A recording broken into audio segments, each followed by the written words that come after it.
இந்த நாளிலும் கர்த்தர் உங்களோடு கூட பேச விரும்புகிறார். மத்தேயு 27ஆம் அதிகாரம் 31, 32 வசனங்கள் வாசிக்கலாம்.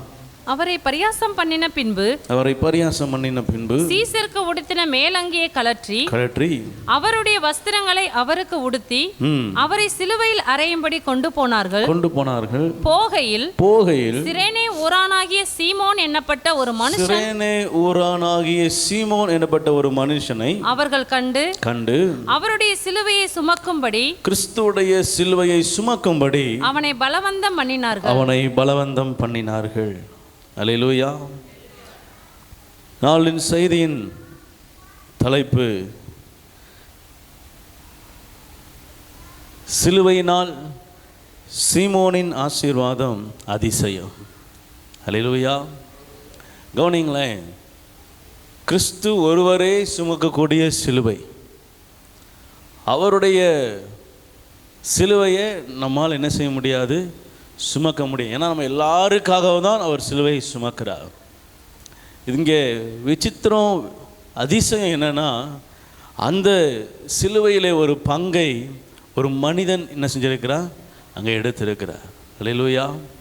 கவனிங்களேன், ஆண்டவர் தீர்க்க தரிசனத்தின் மூலமாய் அநேக காரியங்களை அவர் செய்கிறார். ஏற்கனவே உரைக்கப்பட்ட தீர்க்க தரிசனங்கள் நிறைவேற வேண்டும் என்பது கிறிஸ்துவ வருகையினுடைய அவருடைய கிரிகளில் ஒன்று. அவர் எல்லாவற்றையும் நேர்த்தியாய் செய்து முடிக்க வேண்டும். அவர் எல்லாவற்றையும் நேர்த்தியாய் செய்து முடித்து கொண்டிருக்கிறார். ஆனாலும் சிலுவை ஒரு சில நிமிடங்கள், கொஞ்ச நேரம் ஒருவர் கையிலிருந்து என்ன செய்து கிறிஸ்துவுக்கு பதிலாக அங்கே ஒரு மனிதனுடைய கரங்களிலே மாற்றப்படுகிறது. கர்த்தர் அந்த இடத்துல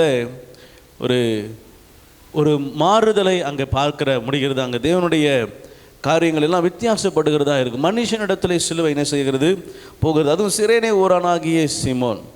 இவன் யார்? அந்த நாட்களில் ஜனங்கள், எருசலேமில் வாழ்ந்த யூத ஜனங்கள் பிரிந்து ஆங்காங்கே என்ன செய்தாங்க, பிரிந்து போனாங்க, சிதைந்து போனாங்க. அதில் இந்த சிரேனே ஊரானாகிய சீமோன்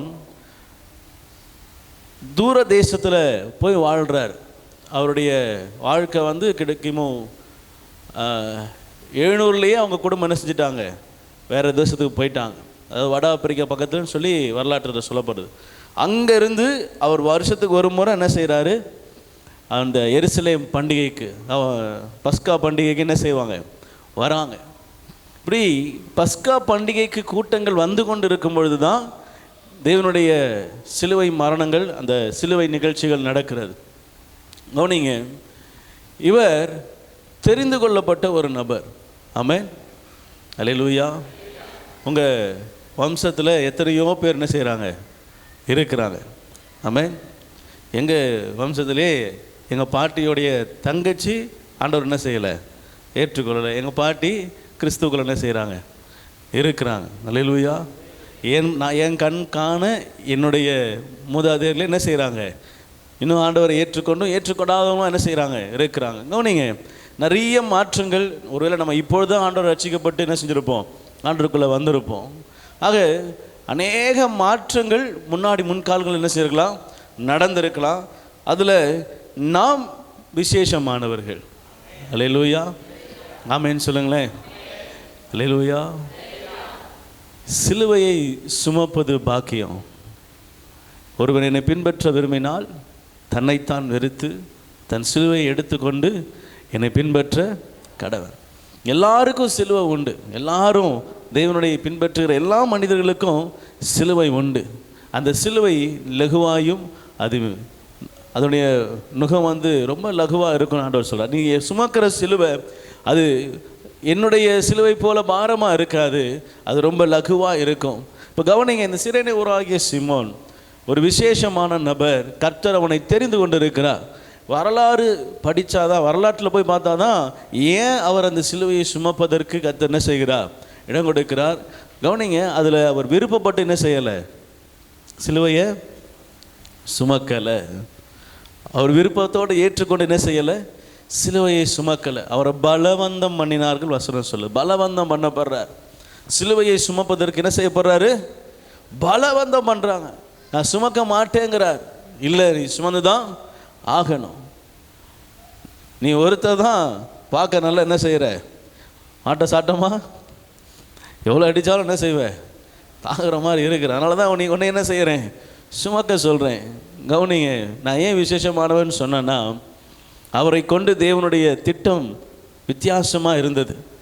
எல்லாரும் பார்க்கிற வண்ணமாய் அவர் என்ன செய்யலை, பார்க்கப்படலை. அவர் வித்தியாசமாய் பார்க்கப்படுகிறார் கிறிஸ்துவின் பார்வையில். அவரை கர்த்தர் ரட்சிக்க வேண்டும் என்பது தேவனுடைய சித்தம். அவரை கொண்டு பிற்காலங்களிலே பெரிய காரியங்களை செய்ய வேண்டும் என்பது தேவனுடைய சித்தம். தேவன் அந்த சித்தத்தை அவனுடைய வாழ்க்கையில் கொண்டு வருவதற்கு டைரக்டாக அவருக்கும் ஆண்டவருக்கும் இருக்கிற தொடர்பு டைரக்டாக மாறுது. இயேசுவை குறித்து அறியாத நபர் இந்த சீமோன், இயேசுவை குறித்து கேள்விப்படாத நபர் இந்த சீமோன், வருஷத்துக்கு ஒரு முறை தேவாலயத்துக்கு வந்து போகிற அந்த ஒரே ஒரு காரியத்தை தவிர வேறு எந்த காரியமும் அவரிடத்துல என்ன செய்யலை இல்லை. அவருடைய இருதயம் வருஷத்துக்கு ஒரு முறை போகணும், அவ்வளவுதான். ஆண்டவர் அவரை தெரிந்தெடுத்தது பாருங்க, அதிசயம். அல்லேலூயா. இப்போ என்னை தெரிந்தெடுத்தது எப்படி அதிசயமோ, நம்மை தெரிந்தெடுத்தது எப்படி அதிசயமோ, அதே போல் அன்னைக்கு அவரை தெரிந்தெடுத்ததும் அதிசயம்தான். அவரை ஆண்டவர் தெரிந்து கொள்ளுகிறார். அவர் ஊர்லேருந்து வரார், இவர் எதிர்கொண்டு போகிறார், பலவந்தம் பண்ணப்படுகிறார். நீ கிறிஸ்துவின் சிலுவை என்ன செய்யணும், சுமக்கணும். இப்படியாய் வரலாறு சொல்லுகிறது. அவருக்கு 2 பிள்ளைகள். அவர் 2 பிள்ளைகளோடு என்ன செய்கிறாரு, மார்க் 15:21. சிரேனே ஊரானும் அலெக்சந்தருக்கும் ரூப்புக்கும் தகப்பனுமாகிய சீமோன் எனப்பட்ட ஒருவன் நாட்டிலிருந்து அவ்வழியே வருகையில் அவருடைய சிலுவையை சுமக்கும்படி அவனை பலவந்தம் பண்ணினார்கள். அல்லேலூயா. பாருங்க, 2 பிள்ளைகளோடு அவர் எருசலேமை நோக்கி என்ன செய்கிறார், வருகிறார். அவருடைய பிள்ளைகள் பேர் என்ன, அலெக்சாந்தர், ரூப். 2 பிள்ளைகளோடு அவர் வருகிறார். அவருடைய குடும்பமாக என்ன செய்கிறாங்க, ஆண்டவரை ஆராதிக்கும்படி பஸ்கா பண்டிகைக்கு வராங்க. வர வழியில் இவரை பலவந்தம் பண்ணுகிறாங்க. இவருடைய இருதயம் சிலுவையை சுமக்க ஒப்புக்கொள்ளவில்லை, குடும்பத்தை விட்டு போக ஒப்புக்கொள்ளவில்லை. ஆனால் பலவந்தம் பண்ணப்படுகிறார். ஆமென். பரலோக ராஜ்யம் என்ன பண்ணப்படுகிறது, பக்கத்தில் பார்த்து கேளுங்க, பலவந்தம் பண்ணப்படுதா? பரலோக ராஜ்யம் உங்களுக்கு பலவந்தம் பண்ணப்படுதா? பரலோக ராஜ்யத்துக்கு ஆயத்தமாக இருக்கிறீங்களா?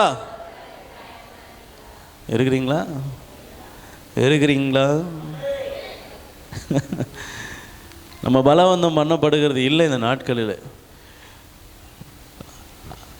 பரலோக ராஜ்யம் பலவந்தம் பண்ணப்படுகிறது. பலவந்தம் பண்ணப்படுகிறவர்கள் அதை என்ன செய்கிறாங்களா, பிடித்து கொள்ளுகிறாங்க. நம்ம பிடித்து கொள்ளுகிற இடத்துல நமக்கு பலவந்தம் என்ன செய்யப்பட வேண்டியதாக இருக்குது. ஆமாம், முன்னேறி செல்லுங்க, 40 நாள் வாங்க, தினந்தோறும் ஜெபிங்க, பைபிள் வாசிங்க. பைபிள் வாசித்தீங்களா இன்னைக்கு?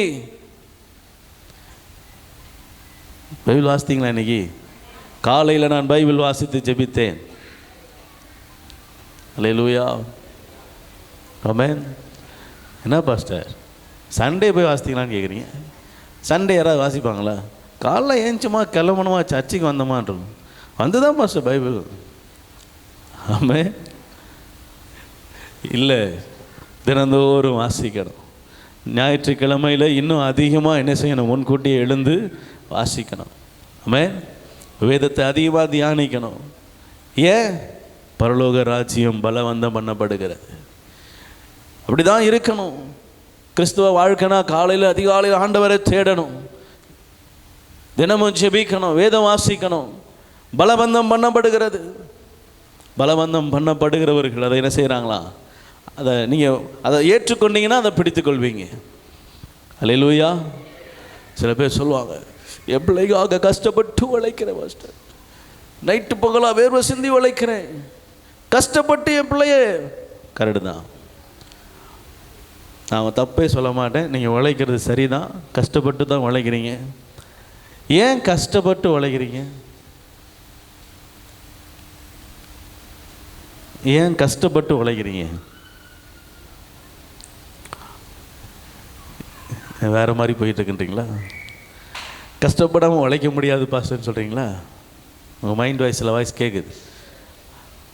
அதே மாதிரி கஷ்டப்படாமல் பரலோகம் போக முடியாது. அல்லேலூயா. காலையில் 5 மணிக்கு எந்திக்கிறது கஷ்டம்தான், வாக்குத்தத்த கூட்டத்துக்கு வர்றது கஷ்டம்தான். வருகிறவர்கள் பெற்றுக்கொள்கிறார்கள். அல்லேலூயா. எழும்புகிறவர்கள் ஆசீர்வதிக்கப்படுகிறார்கள். ஆமென். உலகத்தில் ஒரு காரியம் சொல்கிறாங்க, 4 மணிக்கு எழும்புகிறவன் ஞானி, 5 மணிக்கு எழும்புறவன் அறிவாளி, 6 மணிக்கு எழும்புறவன் மனுஷன், 7 மணிக்கு எழும்புறவன் செஸ்பாஃபலோஸ். அல்லேலூயா அப்படின்னு உலகத்தில் சொல்கிறாங்க. ஆமென். நான் சொல்லலை, நான் அப்படி சொல்ல மாட்டேன். நம்மெல்லாம் கரெக்டாக 4 மணி 5 மணிக்கு என்ன செஞ்சுருவோம்? அல்லேலூயா. ட்ரெயினில் போயிட்டுருக்கிறேன், 3 மணிக்கு அலாரம் அடிக்குது, கம்பார்ட்மெண்ட்டே எழுந்துருச்சு. ஆஃப் பண்ணிட்டு படியா. கவனிங்க, நம்முடைய இருதயம் ஆண்டவரை தேடுறதில் ஆயத்தமாக இருக்கணும். நம்ம இருதயம் கர்த்தருடைய சமூகத்தில் வருவதற்கு ஆயத்தமாக இருக்கணும். அசதியில் ஏதோ ஒரு நாள் ஓகே ஆண்டவர் என்ன செய்வார்? மன்னிச்சிடுவார். அல்லேலூயா.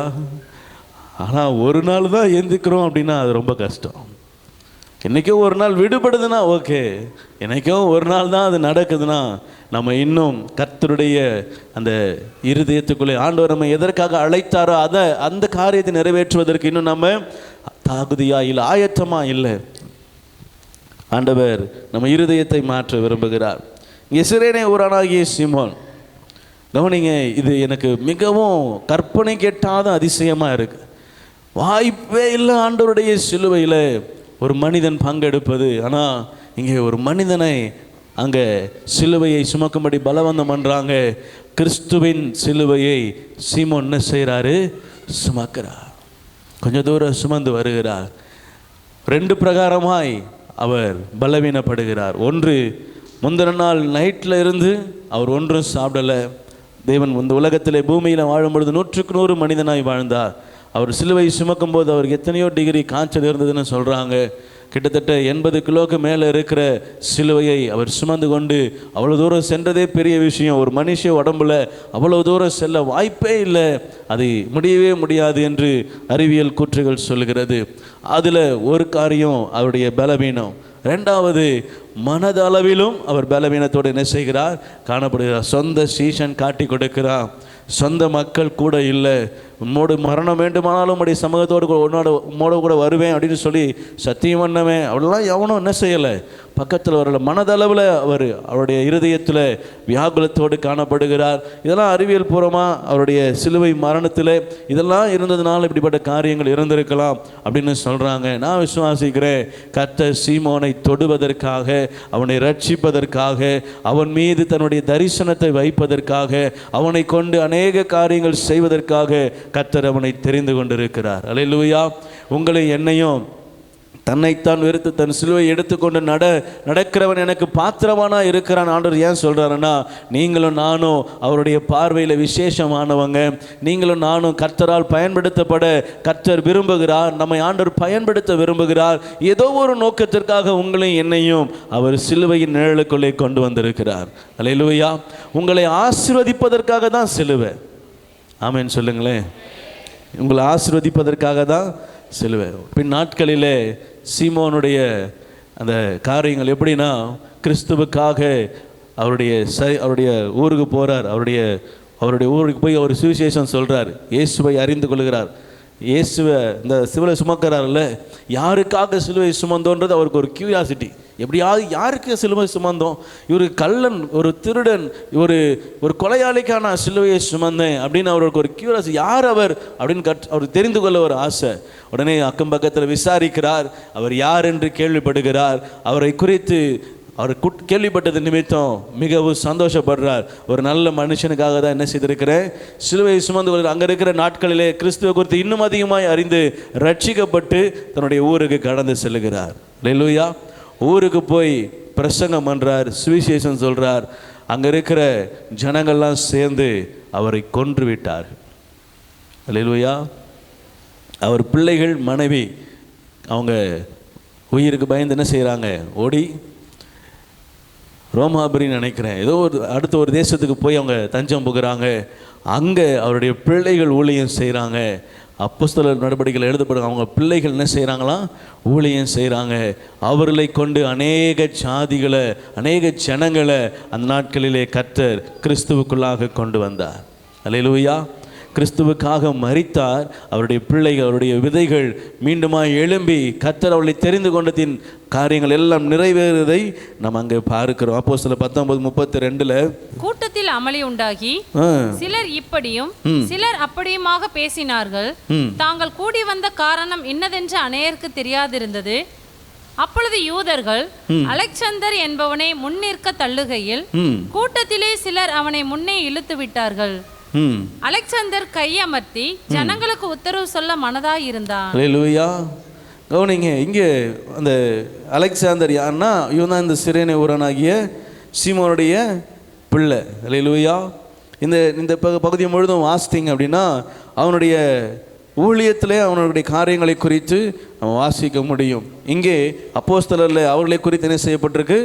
எழுதப்பட்டிருக்கு. பின்காட்களிலே ஊழிய காரியங்களிலே இந்த அலெக்சாந்தர் ரூஃபம் என்ன செய்கிறாங்க? அவனுடைய ஈடுபாடுகளை செலுத்துகிறாங்க. கிறிஸ்துவுக்காக ஊழியம் செய்கிற ஜனங்களாய், ஊழியம் செய்கிற மக்களாய் கர்த்தருக்காக அவங்க எழும்புகிறாங்க. கர்த்தர் அவர்களை கொண்டு வைத்திருக்கிற திட்டம் நிறைவேறினது. அல்லேலூயா. அல்லேலூயா. இப்போ நீங்கள் வந்திருக்கிறீங்கல்ல, உங்கள் பிள்ளைகளை ஆண்டவர் அவருடைய ராஜ்யத்துக்கு எடுத்து பயன்படுத்துவார். அல்லேலூயா. நம்முடைய பிள்ளைகள் கர்த்தருடைய ராஜ்யத்தை கட்டுவதற்கு கர்த்தரால் பயன்படுத்தப்படுவாங்க.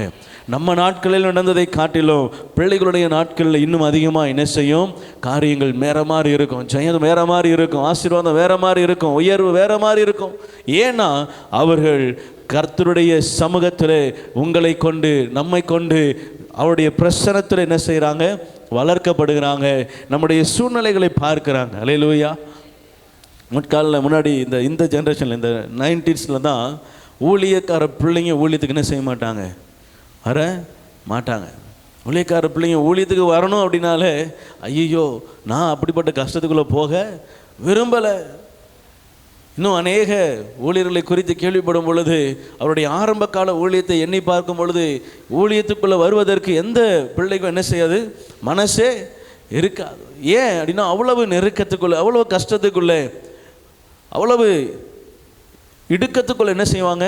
அவங்க அடிபட்டு அடிபட்டு அடிபட்டு அடிபட்டு ஒவ்வொரு காரியத்திலையும் அவங்க ரொம்ப யோசித்து கிடைக்குமா கிடைக்காதா, சில காரியங்களில் அதை விட்டுட்டு, எதிர்பார்த்ததை விட்டுட்டு அதுக்கப்புறம் வேறு காரியங்களில் கர்த்தர் அதை அனுமதிக்காத பட்சத்தில், இல்லை கஷ்டப்படுற நேரங்களில், இல்லை ஊழிய ஆரம்ப நேரங்களில் அநேக காரியங்கள் பிள்ளைகள் கேட்டு கிடைக்காத போது அந்த பிள்ளைகள் வெறுத்து போய் என்ன செய்கிறாங்க?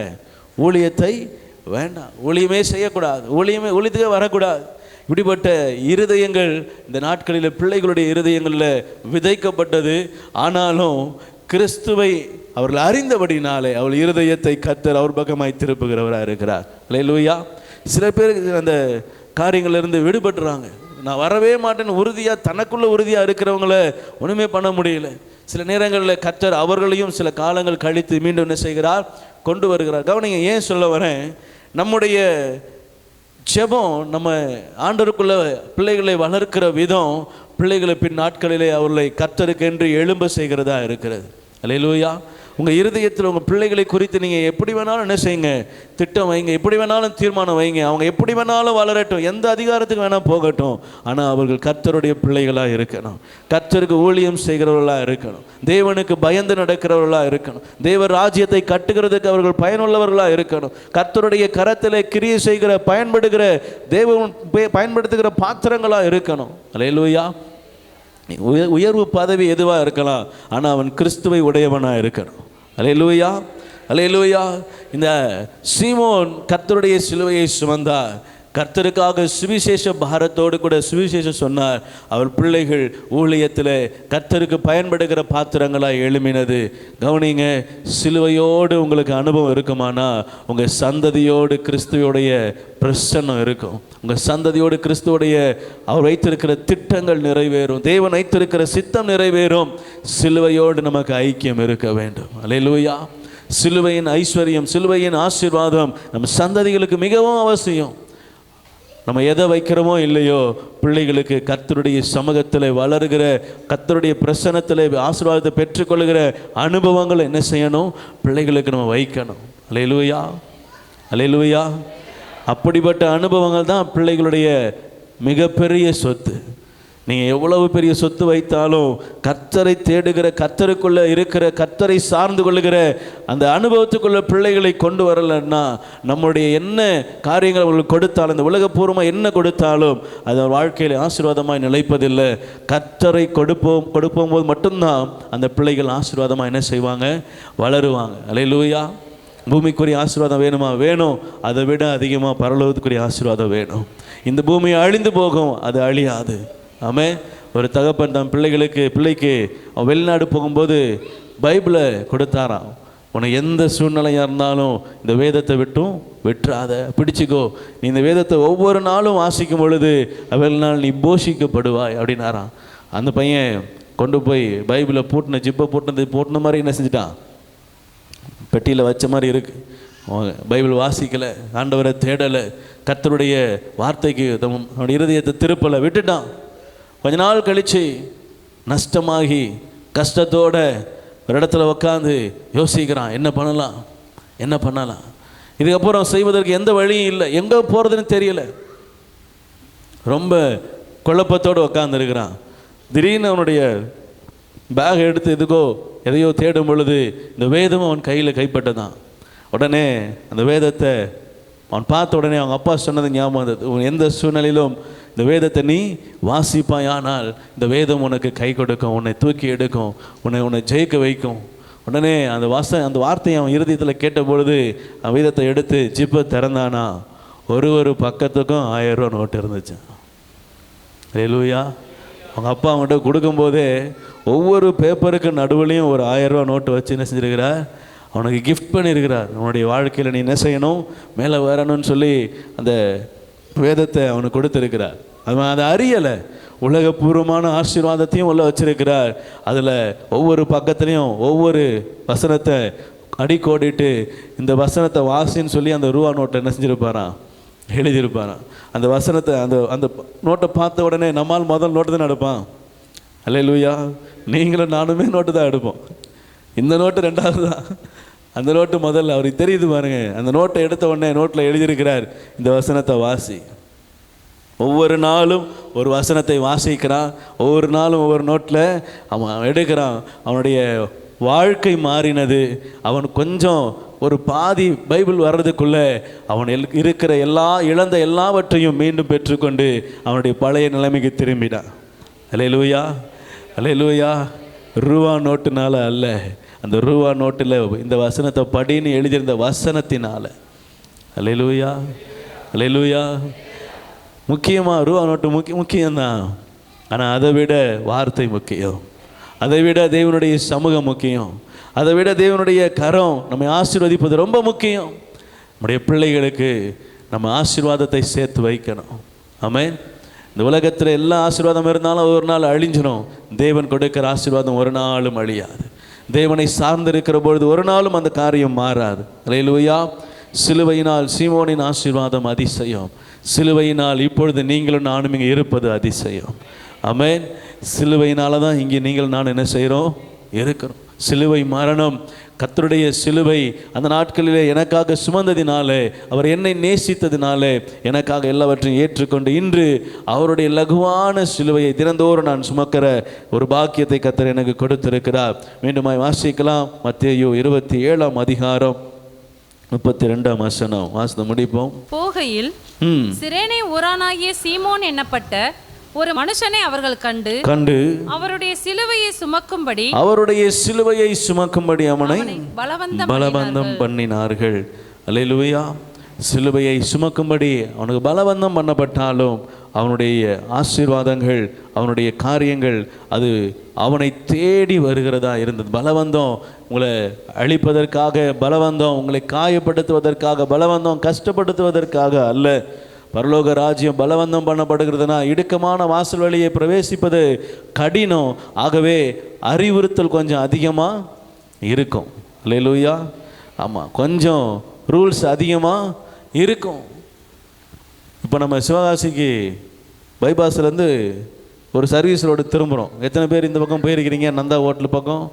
நீங்கள் அங்கேருந்து பைபாஸ்லேருந்து வரும் பொழுது ஒரு சின்ன பெண்டு திரும்பினா தான் நம்ம என்ன செய்ய முடியும், விருந்தர் ஊருக்குள்ளே வர முடியும். இல்லைன்னா நேராக கலெக்டர் ஆஃபீஸ் போக வேண்டியது தான். அந்த அந்த அந்த டேர்னிங்கை விட்டாச்சுன்னா எங்கே போகணும்? நேராக ஆமாம், கலெக்டர் ஆஃபீஸ் தான். ஒன் வே திரும்பி வந்தீங்கன்னா போலீஸ்காரன் பிடிச்சி ஃபைன் போட்டுருவான். சின்ன இடம் தான். நீங்கள் அந்த பிரிட்ஜை தாண்டின உடனே டக்குன்னு என்ன செய்யணும், லெஃப்ட்டு திரும்பணும், சர்வீஸ் ரோடுக்கு இறங்கணும். கொஞ்சம் நீங்கள் விட்டாலும்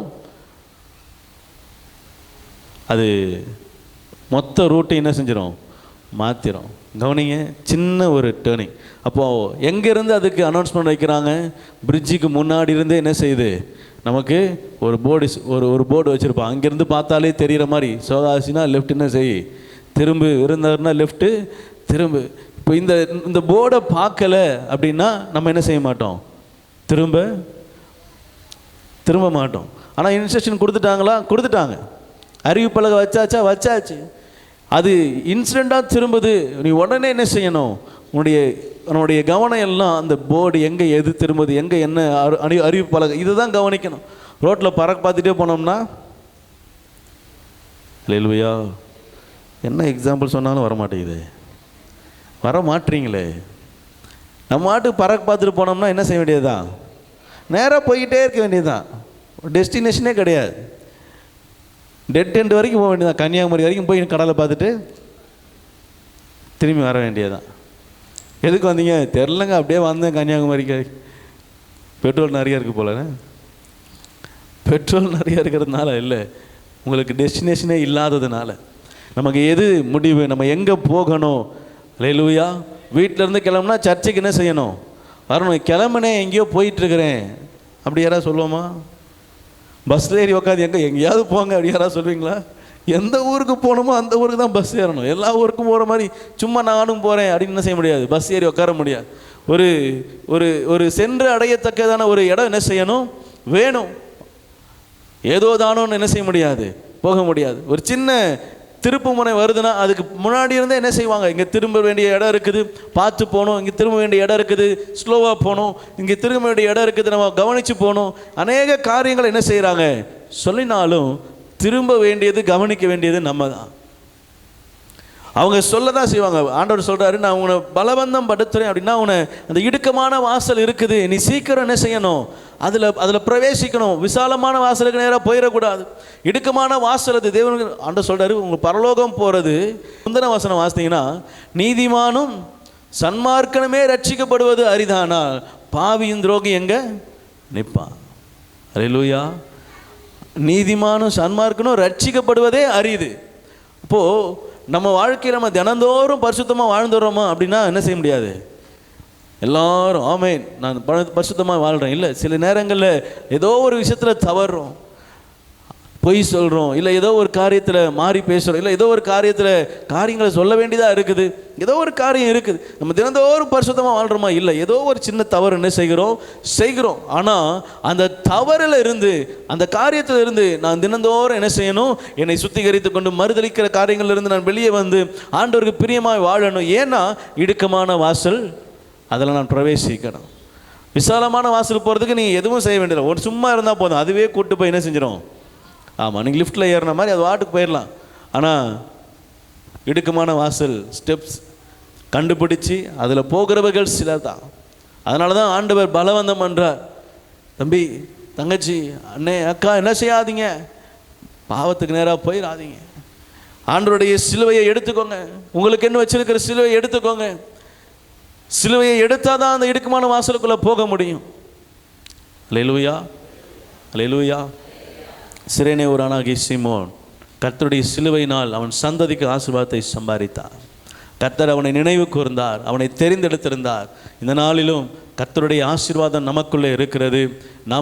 நம்மை ஆண்டவர் தெரிந்தெடுக்கிறார். விசேஷமான ஒரு ஆசீர்வாதத்தோடு கர்த்தர் நம்மை அழைத்திருக்கிறார். அவருடைய சிலுவையினாலே உங்களை என்னையும் தெரிந்தெடுத்திருக்கிறார். நம்முடைய பிள்ளைகளை ஆசீர்வதிப்பதற்கு கர்த்தர் விரும்புகிறார்.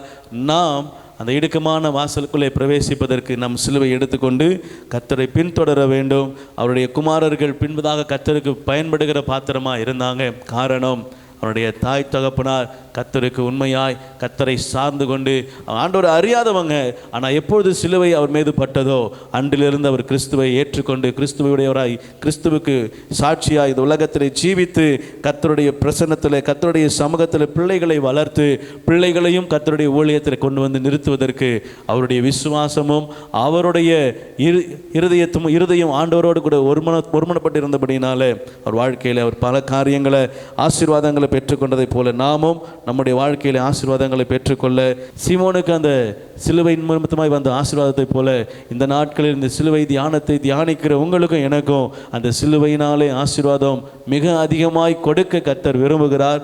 நாம் அதற்கு தகுதி உள்ளவர்களாய் நம்மை அர்ப்பணிப்போம். கர்த்தர் நம்மை ஆசீர்வதிப்பாராக. அல்லேலூயா.